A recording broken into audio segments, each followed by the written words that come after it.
په افغانستان کې د اسلامي امارت په راتلو سره ځینې هغه ځوانان او کادرونه چې پخوا یې په وزارتونو او ځینو ادارو کې دندې پر مخ وړلې تللي،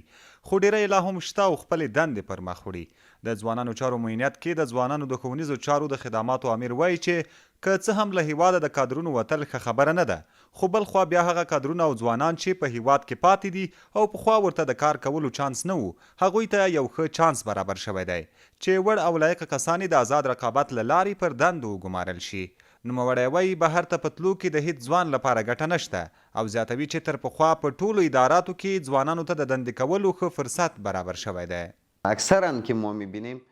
تر ډیره چې موږ ګورو د استخدام پروسه هم ډیر اسانه شوې ده. ډیر هغه ځوانان چې پخوا یې د ځینو دلایلو له مخې نشوی کولی چې په دولتي ادارو کې دنده ترلاسه کړي، خو اوس د اسلامي امارت په راتلو سره که وګورو د ټولو ځوانانو لپاره ښه چانس برابر شوی دی. د اوبو او انرژۍ وزارت کې د نشراتو مسؤل وویل چې اوس هم زموږ په وزارت کې تر 90 سلنه یې ټول پخواني کارمندان کار کوي او په خبره یې چې دوی ځینې نوي کارمندان هم چې ځوانان دي په دندو ګمارلي دي او وایي ځینې هغه کارمندان چې له پخواني حکومت سره په دې وزارت کې قرارداد پای ته رسېدلی و هغه هم بیرته په رسمي ډول مقرر شوي دي.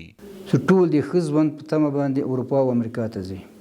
خو هلته چې بیا ولاړ شي بیا د خپل وطن ارمان کوي. پخوا له دې چې دوی ارمان وکړي ځوان چې د خپل وطن کې پاتې شي، د خپل وطن ته کار وکړي او دا وطن په تاسو باندې حق لري او ان شاء الله د هیڅ چا استعداد بې ځایه نه ضایع کیږي. د اوبو او انرژۍ وزارت کې نوي ګمارل شوي کارکوونکي وایي د دوی لپاره ډیر داسې چانسونه وو چې له هیواده بهر لاړ شي، خو وایي چې دوی په خپل وطن کې خوښ دي او په هیواد کې په دندې کولو سره د خپلو خلکو خدمت کول غواړي او زیاتوي چې دلته ورته هیڅ ډول ستونزه نشته او تنخواه هم پر خپل وخت ترلاسه کوي. اصلا خوشایند برای من نبود رفتن از اصلا داسې مې نه خوښېدل چې خپل وطن دې پرېږدم او بهر ته دې لاړ شم، که څه هم چې ما ته ډېر چانسونه و چې لاړ شم. زه دلته په خپله دنده کې ډېر ارامه او خوشحاله یم او هغه ځوانان چې تللي هم دي بې سرنوشته دي او ځینې خو یې لا بیرته خپل هیواد ته راګرځېدلي او را روان دي. د اوبو او انرژۍ وزارت کې هغه کارکوونکی چې قرارداد یې پای ته رسېدلی وایي چې یو څه وخت په کور کې بیکاره پاتې شو، خو بیا وروسته د وزارت په غوښتنه راوغوښتل شو او په رسمي ډول بیرته په خپلې دندې وګمارل شو. قبلا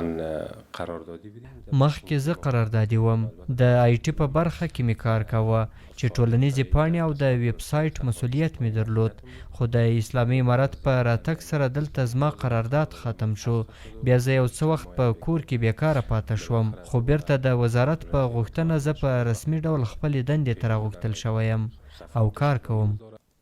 دا په داسې حال کې ده چې په دې وروستیو کې اسلامي امارت هم د افغان شخصیتونو سره د اړیکو او د هغوی د راستنولو په نوم کمیسون جوړ کړی دی څو بهر ته وتلي افغان سیاسي شخصیتونه وهڅوي چې بیرته خپل هیواد ته راشي. عزت الله احمدزی، CMG، کابل.